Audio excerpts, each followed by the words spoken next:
Tenemos una topología demo en la cual tenemos 3 VLANs en el escenario, 2 VLANs de producción, una VLAN la 200 que es la Wi-Fi, la VLAN 100 que es la red más poblada, y la VLAN especial, la VLAN 300 que es la VLAN administrativa, en la cual se asume que los switches tienen una interfaz virtual para que se pueda gestionar. Obviamente el router en capa 3 va a ser gestionado. Pueden usar el protocolo Telnet SSH para la gestión y la aplicación de esta VLAN. Como vemos en la configuración de las VLANs se ha utilizado una dirección privada, ¿no? La 172.28. Algo es la red que se está subneteando aquí con el VLSM adecuado. Tenemos una red de servidores que tiene una red 192 algo, barra 28, ¿no? 14 IPs utilizables. Y se asume que estos van a ser los local insight, y el global insight se requiere un pool. Entonces se ha adquirido o comprado una red pública que es esta, y van a ser parte de estas IPs utilizables el global insight. Entonces pasemos a la configuración de NAT. El ISP, entonces ahora el ISP va a hablar IPs públicas con IPs públicas, no IP pública con IP privado, porque se va a desconocer esa red, obviamente, porque la nube de ISPs lo va a denegar. Entonces, ¿qué vamos a hacer? Pasemos a la configuración primero del ISP, que es lo más fácil. Asumiendo que en este escenario estamos haciendo NAT versus estático. Sí, vamos a NAT con routing estático. Ese es el escenario A que vamos a trabajar. Entonces en ese escenario vamos a trabajar el ISP. Vamos al modo de configuración global, donde se va a asumir el enrutamiento hacia el pool, que sería este IP. Vamos a hacer entonces que va a representar a toda la red interna, incluyendo sus servidores.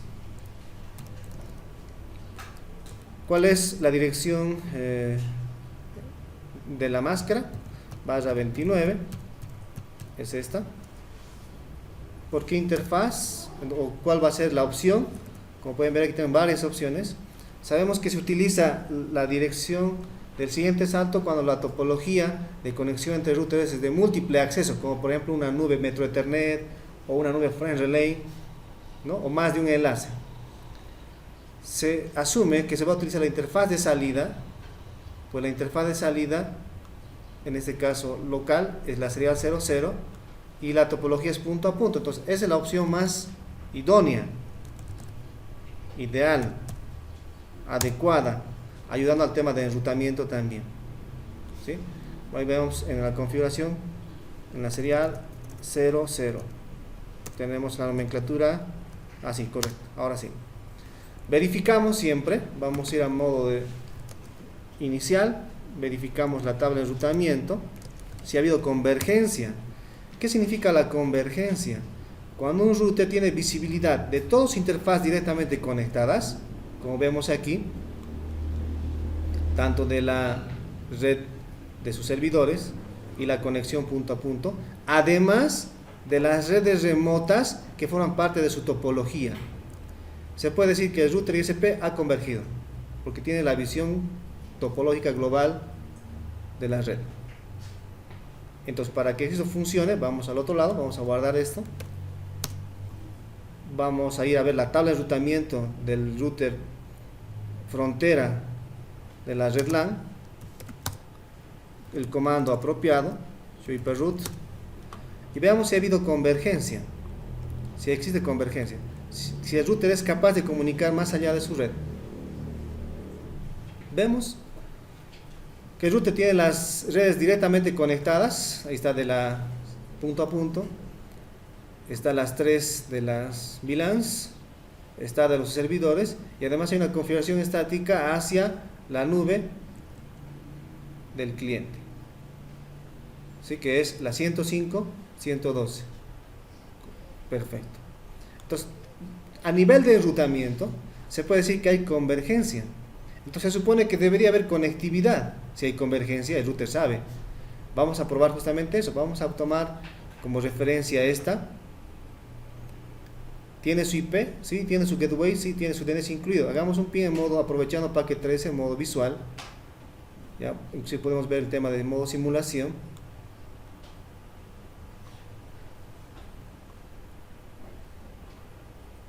para ver cómo se comporta el paquete en la red, asumiendo que para los routers hay convergencia. Lleguemos a este DNS, ¿no? Como tiene gateway, va a consultar al gateway. Como existe la red destino, también el router va a saltar al siguiente. Y en este caso, aquí hay un delay, un retardo, porque este router en su tabla ARP desconoce la dirección MAC de sus servidores, porque está empezando el tema de tráfico en la red. IPv4 necesita de un protocolo llamado ARP, y ese protocolo es el que descubre las direcciones de capa 2 conociendo las direcciones de capa 3. Lo podemos comprobar si quieren para que veamos ese concepto, ¿no? Es decir, cada router tiene que tener también visión de capa de 2,3, ¿sí? Lo mismo que los hosts. Los hosts tienen que tener la visión de sus vecinos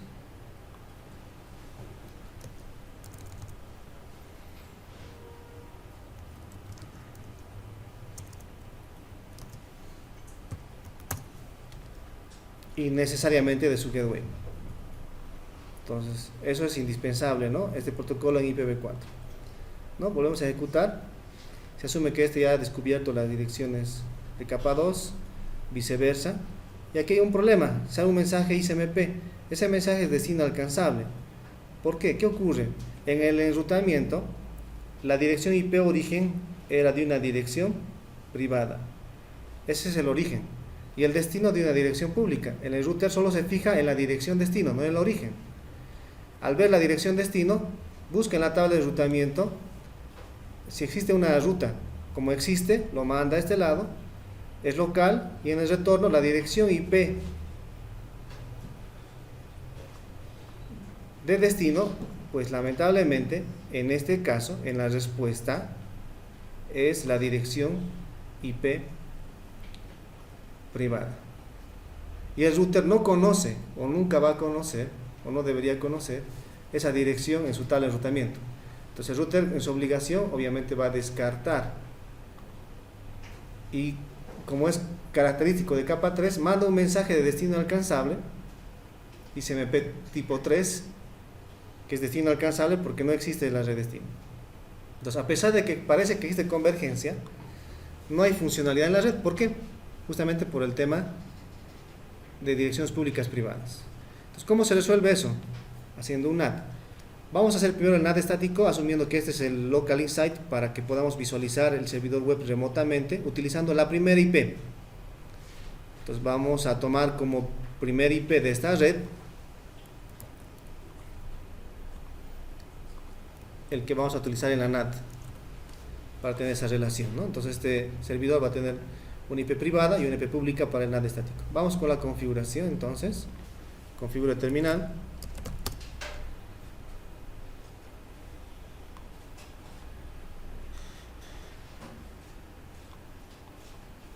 IP NAT insight, los comandos clásicos, y ahí tenemos las opciones. Source, que va a ser estático, ¿sí? ¿Qué te pide? Te pide el insight local. Entonces sabemos que es la IP privada 192.168.105.66, que es la que está asociada. Y lo que te pide el global insight. Y global insight es el que hemos reservado del pool exclusivamente para esa función, que es la 289.150, en este caso la primera IP. Con eso termina la configuración del NAT estático y lo podemos comprobar. Guardamos antes, hacemos show IP NAT translation y ahí está, ¿no? Entonces fíjense, el enrutamiento ya cambia. Hacemos un ping en modo simulación, veamos el tráfico ahora de este servidor que tiene su IP nateada de aquí a aquí. Vamos por paso. Es una comunicación local, va a llegar aquí, pero ¿qué ocurre? Está llegando con una IP destino pública, la IP origen es privada, y fíjense el NAT ya está actuando.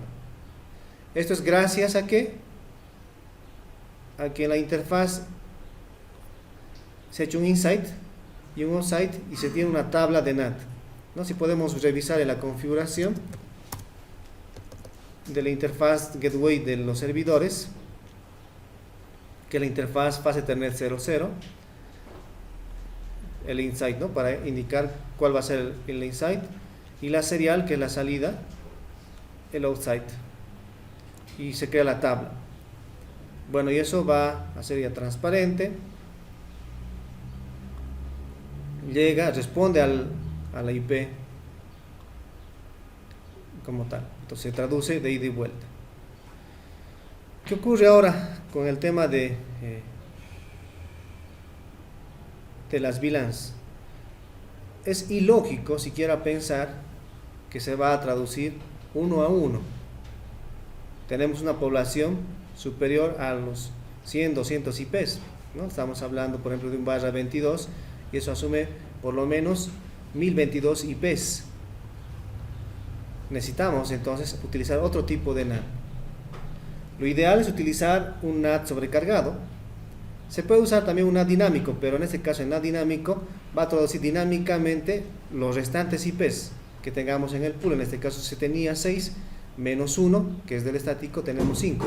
Entonces solo tendríamos 5 IPs que estarían compitiendo, usando al mismo tiempo de los 1000 y algo IPs que se va a natear. Entonces tampoco es ideal utilizar en este caso NAT dinámico, ¿ya? Y eso es lo que se va a hacer. Primero vamos a preparar el pool de las direcciones que queremos usar, pero ojo, en el diseño de NAT hay que pensar también en la escalabilidad. Posiblemente voy a usar solo una, o voy a usar 2, porque tengo 5. ¿Será que las 5 necesito al mismo tiempo para natear esto? Puede que no, puede que me cree aquí otra red, crezca mi escalabilidad y me reserve otra IP. Entonces voy a asumir solamente 2 o 3 para hacer el path, y no todo, porque estoy pensando en escalabilidad, ¿entienden? Entonces en mi diseño voy a asumir que la 289, 150 de la 2 hasta la 3 van a ser para el path de las VLANs. Eso es diseño. ¿Y qué me queda? Entonces me estoy sobrando el 4, el 5 y el 6, ¿no? Me estoy reservando para otro posible escenario de nateo. Entonces vamos a la configuración, a crear primero el pool, ipnat insight, ipnat pool, perdón, el comando, creamos el pool, le ponemos una cadena, un nombre, le decimos path VLANs, ¿sí? Y me dice mi IP va a empezar entonces en la 200, como planificamos, 89, 150.2, y me dice dónde va a terminar. No significa la última IP, sino la que yo quiero que se utilice en mi pool, en mi diseño planificado. No todo, ¿no es cierto? Pero obviamente, como tiene que ser parte de una subred, pero digo, ¿con qué más que están trabajando esas IPs? Y dice que es barra 29, porque es parte de una subred. Entonces sería 248. Entonces voy a usar 2 IPs dentro de esa subred que es parte de mi pool. Ahora, para crear el path, además tienes que identificar qué IPs van a ser permisibles la traducción. En este caso asumimos que todas las IPs de las VLANs, digamos, ¿no?, que están representadas por esta subred de la cual se ha subdividido. Entonces, si usamos en nuestra ACL esta IP, va a asumir a todas las VLANs, o pueden hacer una por una si quieren, pero bueno, hay que ser más productivos. Pero algo importante en redes, el DHCP es un servidor local. Para empezar en la configuración va a tener su IP, pero ¿para qué debería tener gateway? ¿Acaso va a salir más allá? Excepto que estemos utilizando un DHCP para más de una VLAN, no es el caso. Tampoco necesita DNS, ¿para qué? Solo necesita tener IP y máscara para dar servicio a su red, a su dominio. ¿Cuándo van a estar gateway? Cuando este DHCP server sea un DHCP a más de una VLAN. No es el caso. Por otro lado, el DHCP nunca debería ser nateado. ¿Para qué el DHCP va a ser nateado? ¿Se dan cuenta? No tiene sentido. Entonces son parte del diseño. Por ejemplo, este va a estar denegado en el NAT, parte del diseño, para mejorar el tema también inclusive de seguridad. Es parte del diseño. Hagamos entonces la configuración de la ACL. Las ACLs en los equipos Cisco pueden ser estándares o extendidas, básicamente. Pueden ser nombradas o numeradas, con número o con nombre. ¿Ya? Entonces voy a crear una estándar porque lo único que me interesa es el IP origen, no el destino en el NAT. Entonces por eso no utilizo extendidas, solo las estándares. Hacemos la configuración entonces de la ACL. IP Access List, me pide ahí un que es estándar. Estoy haciendo en este caso, me pide un número o un nombre, lo puedo poner un nombre, digamos, voy a poner ACL para el path. Ese va a ser, digamos, ¿no? Y Enter. Y me pide qué voy a hacer, voy a denegar o voy a permitir, ¿no? En este caso primero voy a denegar. Voy a denegar ¿a quién? A la IP del DHCP, para que esto nunca siquiera intente, o cuando intente se lo deniegue en la configuración del NAT. ¿Ya? Entonces estoy denegando a este host.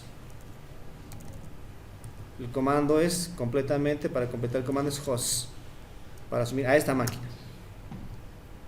Después voy a permitir al resto de mi red. Entonces si no está denegado, va a estar permitido, porque las ACLs trabajan en secuencia. Lo que no está denegado va a estar permitido, y una a una se va a ir comparando. Entonces por eso primero hay que pensar en los hosts y luego en las redes. Porque si primero permiten a la red y luego al host, nunca se va a aplicar al host. Tienen que ir de lo más específico a lo más general en la configuración, no olviden eso. 172 es la red, punto 28, 112 es la red padre o la subred de la cual se ha partido, y tengo que poner aquí la wildcard, porque fíjense me pide la wildcard, y la wildcard es la invertida a la red. Entonces si la máscara en decimal en 255 barra 22 es igual a 255, ¿cuánto queda en decimal? Barra 22, 252.0. Entonces lo invertido sería 0.0.3.255. Es la wildcard, o lo inverso, donde ceros unos. Teniendo esa lógica ya planificada, Enter. Y por si acaso es bueno poner DNI, aunque implícitamente está. Digo, lo que no está denegado y lo que no está permitido, por si acaso lo voy a denegar todo. Ya está preparada la ACL. Guardamos la configuración, verificamos con el comando show access list. Te muestra la ACL que has creado con el nombre que le has creado, ¿no? Y también en el archivo de configuración está el pool que hemos creado, que sería esta. Teniendo esos datos, ya estamos listos para crear la configuración del path. Entonces configura terminal, hacemos IP NAT insight source list, y me pide el nombre de la lista de acceso. En este caso mi lista de acceso se llamaba, le hemos puesto ACL path. Luego me pide si voy a hacer la interfaz. Cuando mi interfaz tenga una IP pública va a ser útil esto. En este caso voy a usar el pool, y en el pool que hemos planificado un pool bien limitado, se llama path VLANs, ¿no?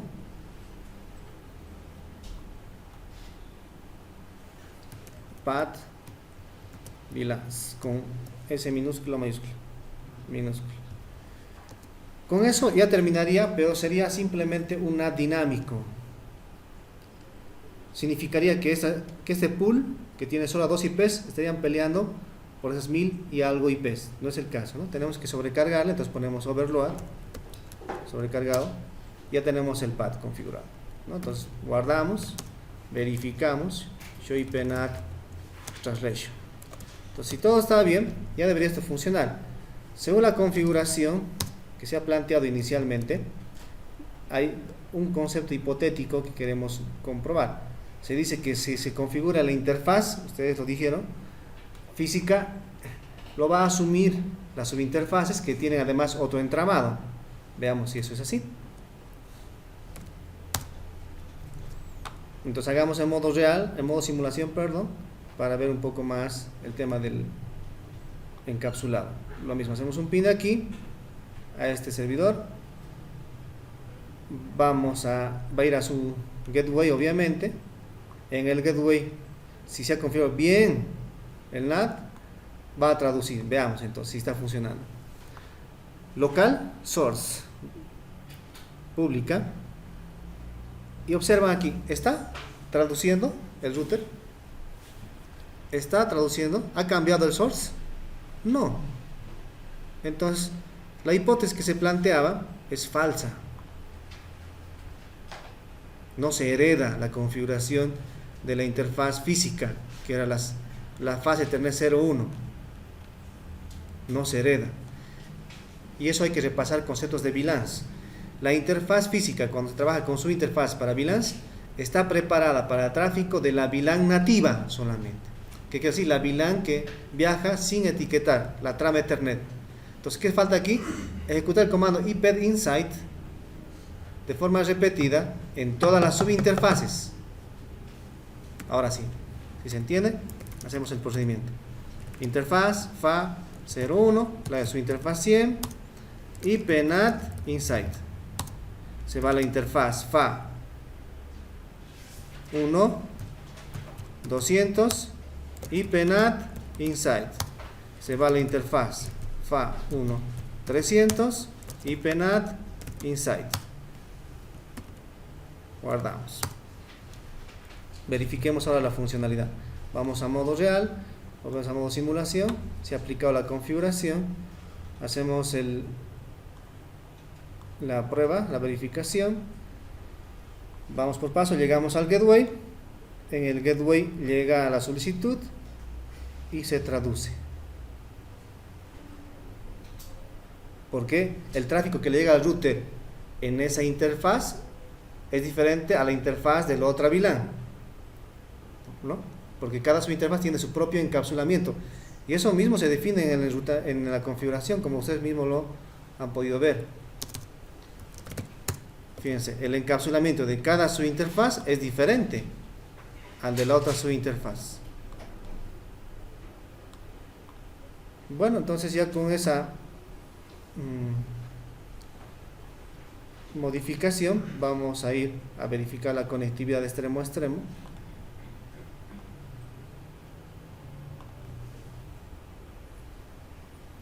Vemos que se enruta, como la IP de retorno es la IP del pool, y ahí la conectividad.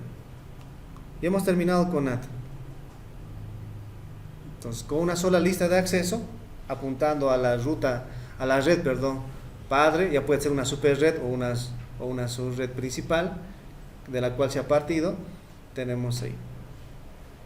Ahora sabemos que obviamente inclusive el DHCP server, cuando tenga una gateway, no va a ser nateado porque en la lista está específicamente denegada, y se lo puede comprobar también. Vamos a hacer eso.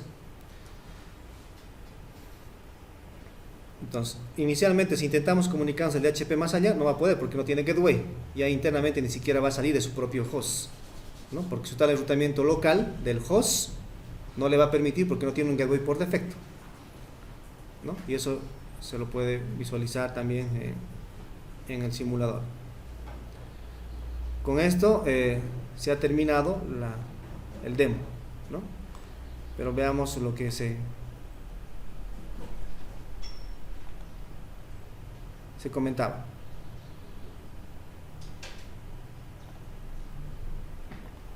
Bien, veamos lo que se dijo entonces. Estamos conscientes de que este equipo no tiene gateway, por ende en su tal enrutamiento local no puede ni siquiera salir más allá de su ámbito, ¿no? Y lo podemos comprobar. Si hacemos un pin de aquí al gateway mismo siquiera, va a llegar, ¿no? Porque es su gateway, ¿sí? Vamos a ir a modo real para ganar tiempo, ahí está. Entonces hay comunicación, existe comunicación, pero no más allá de su red. Fíjense, falla. Entonces, ¿qué dirán? Pues lo pongamos la gateway de su red. La gateway de su red, según lo que se tenía diseñado, es esta. Entonces, al tener gateway, va a buscar un servicio, su gateway por defecto va a asumir una comunicación más allá de su red, va a llegar la petición al tráfico, y lo podemos ver en modo simulación, pero el router es el que le va a denegar el tráfico.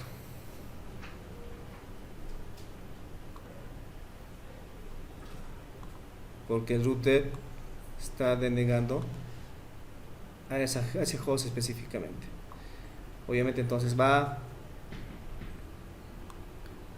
busca servicio gateway por defecto, y ahí tendría que descartarse el tráfico, y hay algún problema ahí.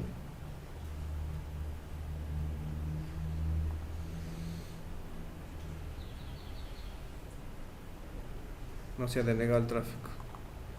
¿Qué ha pasado? Volveremos.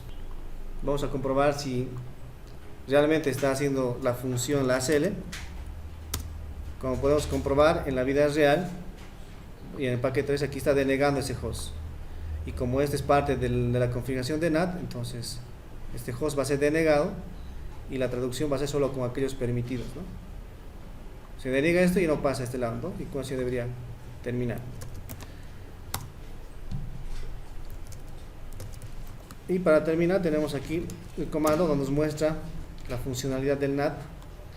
Vamos a terminar con esto. Hacemos un ping al DNS y vemos que en el NAT está traduciendo para ese tipo de protocolo, ¿no? Entonces fíjense ahí. Con esto hemos terminado el demo básico de configuración de NAT estático y NAT sobrecargado.